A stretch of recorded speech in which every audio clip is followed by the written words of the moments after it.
The security corridor hummed with the sterile white light of the Galactic Research Facility, a place where only the most classified experiments were allowed. Albert, a human assigned as the junior security officer, walked briskly down the polished metal floors, his boots echoing faintly. His orders were simple.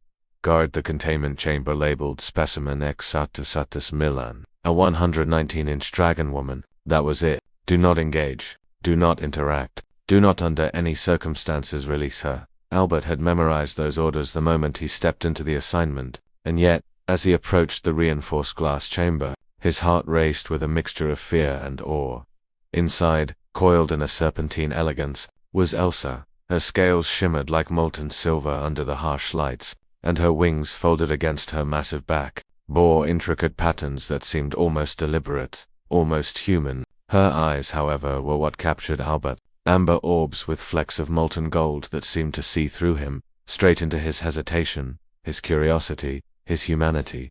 For weeks, Albert had been on this post, watching Elsa in silence. The scientists came and went, measuring, prodding, taking notes, but never truly acknowledging her as anything other than an experiment. And Albert, he began to see the cracks in the orders. She wasn't a weapon. She wasn't a monster. She was intelligent. She was aware. It started with small gestures. Albert would slide a water capsule through the small slot in the chamber. Elsa would nod once, ever so subtly, in appreciation. Sometimes, she would move closer to the glass, watching him as he walked by, as if gauging him, learning him. Then came the night shift that changed everything. The facility's lights dimmed for maintenance, leaving Albert alone with the chamber for hours. He noticed a minor issue in the locking mechanism, a flaw that could be exploited with a simple tool. A small, unassuming multi-tool he had in his pocket, meant for minor repairs. He stared at the lock. His hands twitched with conflict. The orders, drilled into him like a mantra, screamed for obedience.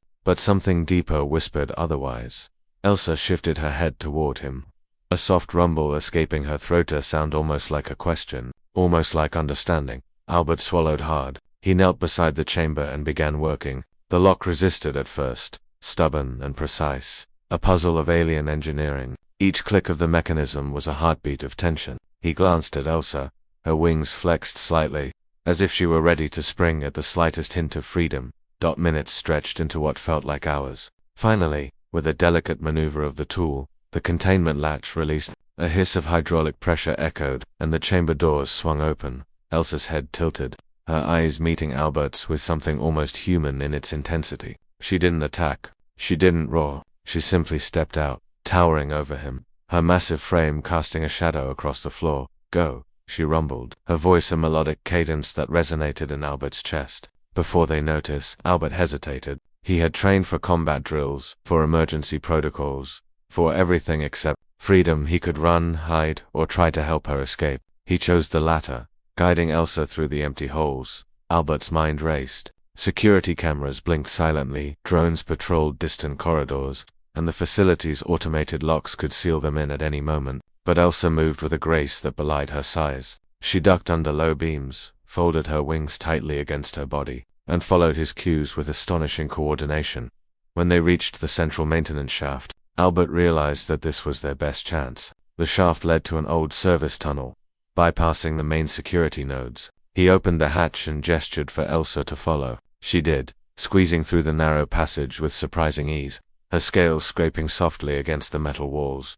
Emerging outside, they were greeted by the cold night air of the planet's surface. Stars glittered above, untouched by the facility's artificial lights. Elsa took a deep breath, or at least the closest thing a dragon woman could to breathing in wonder. She glanced at Albert, her eyes glimmering with what he swore was gratitude. He asked, finally voicing the question that had haunted him since day one.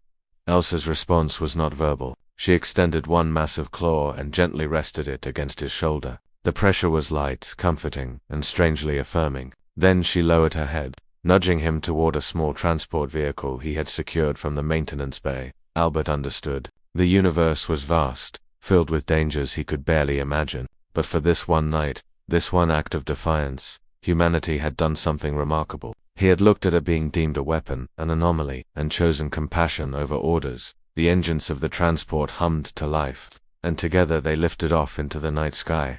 Elsa's wings unfurled, catching the artificial wind generated by the thrusters. Albert glanced at her, awed by the sight of a creature that seemed impossible, magnificent, and entirely alive. As they soared into the void, he realized something profound. Humans were fragile. Humans were fallible. Yet, in that fragility lay their greatest strength, the ability to choose morality over obedience, empathy over fear. Elsa looked at him, a flicker of understanding passing between them. No words were needed. The bond was unspoken but undeniable. Albert had not just freed a dragon woman, he had affirmed what it meant to be human, and somewhere far below, the facility stirred, alarms blaring into the night. But Albert did not look back. He had a companion now, a friend, and a universe of possibilities stretching ahead. For the first time, he felt the weight of choice, the burden of courage, and the exhilaration of freedom. And in that moment, amidst the stars and the silence, he knew one undeniable truth: humanity, despite all its flaws, was capable of greatness. Elsa nudged him gently, a silent reminder that some bonds were forged not by species, size, or orders but by the courage to act with heart. And Albert smiled, ready to face whatever the universe would throw at them next.